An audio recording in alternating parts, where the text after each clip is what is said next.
ఈరోజు మనం ఒక చిన్న విషయం డిస్కస్ చేసుకుందాం. అదేంటంటే పిల్లల డిసిప్లిన్ ఇన్ ద స్కూల్. ప్రతి పేరెంట్ వాళ్ళు పిల్లల్ని స్కూల్కి పంపిస్తున్నాం కదా అని స్కూల్లోనే all round development, all round discipline రావాలి అని ఎక్స్పెక్ట్ చేస్తూ ఉంటారు. ఎందుకంటే వాళ్ళు ఫీజు పే చేస్తారు చాలా కష్టపడి. So even I'm also a parent.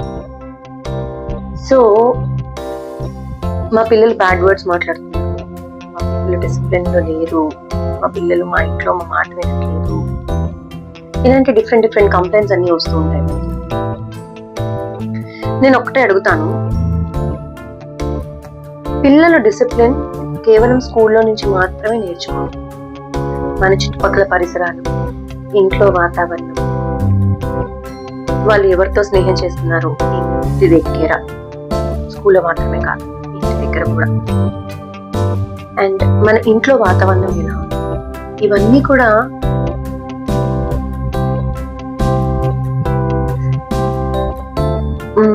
కూడా దాంట్లో ఇన్వాల్వ్ అయి ఉంటాయి.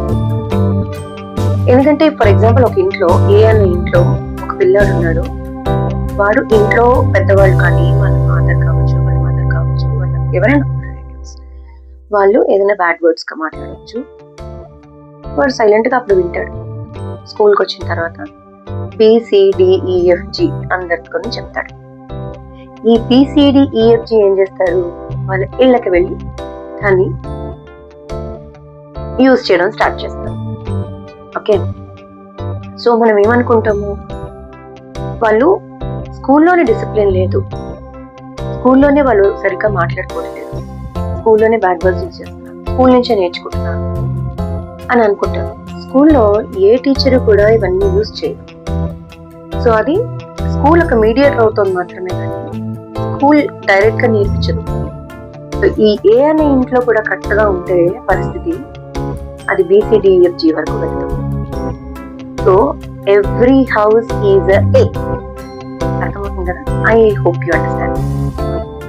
సో ప్రతి ఒక్కళ్ళు మనమే ఏ ఇల్లు అని అనుకోవాలి, మనదే ఏ ఇల్లు అనుకోవాలి, మన నుంచి పిల్లలు ఏది చెడు నేర్చుకోకూడదు అని అనుకోవాలి.